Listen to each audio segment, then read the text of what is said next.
What do you think made Clean Juice stand out in 2020? I would say the first thing that comes to my mind with that question is probably our owner engagement. We're a predominantly franchise system, so 90% of our units are franchise owned and operated. And most of those owners are single or, at max 3-unit owners.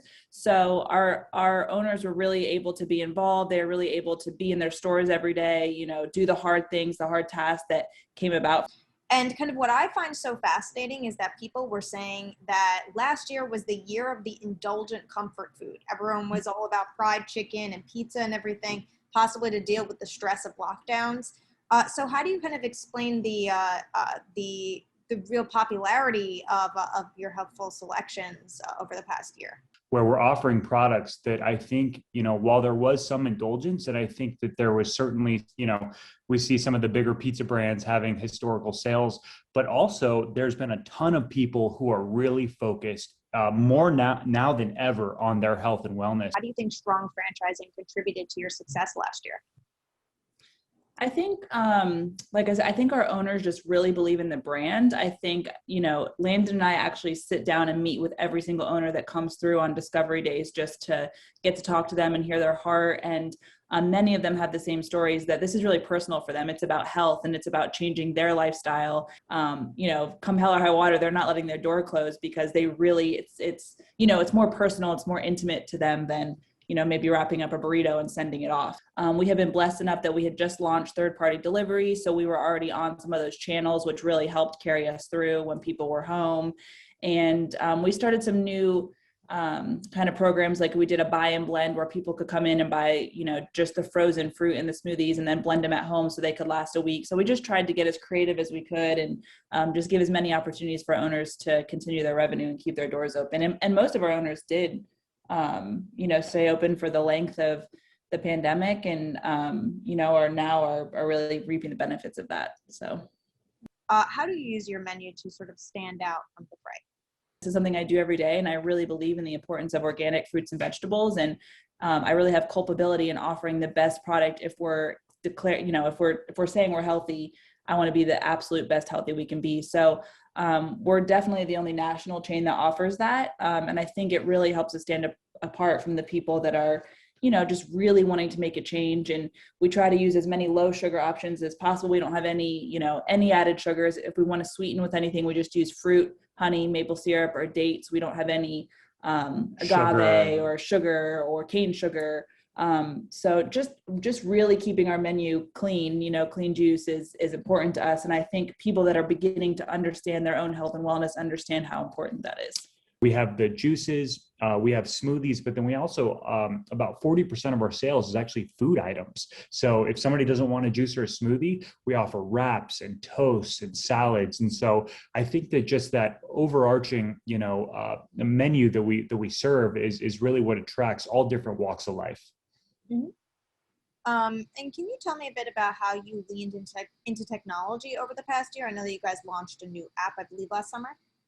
Yeah, that was a big thing for us. Luckily we had started that project before the pandemic was what it was. But we were able to launch it in, I think, June or July of last year. And it's just been incredibly well received by our guests. We've had hundreds of thousands of downloads of that app. It's more than just ordering. They can obviously order and have Clean Juice delivered to their door, but they can order for pickup. They can order for curbside delivery. They can also access our podcast. Kat and I have a podcast that we do that's been downloaded now more than 100,000 times, and they can access it right there. They can learn about the benefits of organic. They can order catering through our app. So it's really what my VP of marketing would call a culture hub for Clean Juice. So launched ordering right through our website, and we've redone our website, which is just beautiful. And so, through all the different technology offerings that we have, about 35% of our sales come through those different channels. And that's very high. And we're proud of that because it means that we're giving our guests more options to order Clean Juice how they want. What do you think it took to become an industry leader during the pandemic? We're building that national presence. No one's offering the quality that we are on a national scale. The fact that our social channels, Instagram and Facebook, et cetera, have, hundreds of thousands of followers at this point has been big, and we get a lot of engagement there and on those platforms.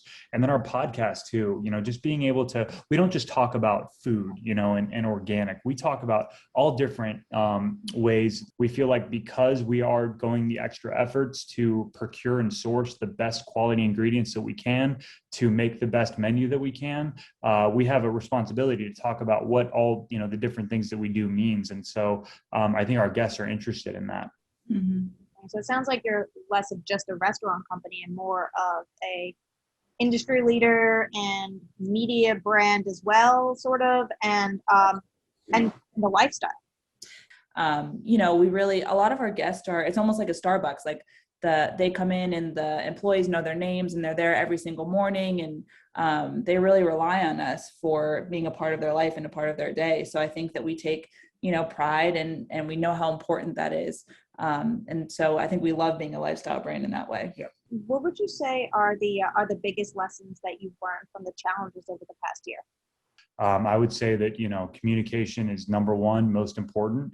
And then just staying true to your values and, just knowing who you want to be to the world and, what you want to offer is really important. I think that we can't be everything to everybody, and we're okay with that. But we know what we want to be, and we want to be a brand that offers something that's, truly healthy in a really transparent way, because we care a lot about our guests and what they're eating and, how they feel. And so, I'd say for me, those are the two biggest things. Yeah. And I just think, you hear it all the time, but tying yourself to a mission and dedicating your life and your work to something that you believe in, I think became even more important to, not even just us, but our employees and our franchise owners and just all the people that are involved with Clean Juice. I think we really saw how dedicated they are and how much they believe in what we're doing. And I think that's what carried us through without a doubt. So. Based on what you've learned over the past year, what would you say are your goals moving forward next year, next 5 years? We want to keep adding incredible franchise partners to our system. We're very focused on that part of the business. Keep evolving our menu. We want to offer something that everyone can come in and enjoy, whether it's a, all veggie green juice or a fruity smoothie or a buffalo chicken sandwich. We have that too, all organic, no bad ingredients in there, but we want to continue to expand that. And that's a big focus of ours. The technology piece is very important, making sure that we are where our guests are. And, we never want to lose sight of that. And so I think the team is focused around that mission. And, I think the future is very bright for Clean Juice.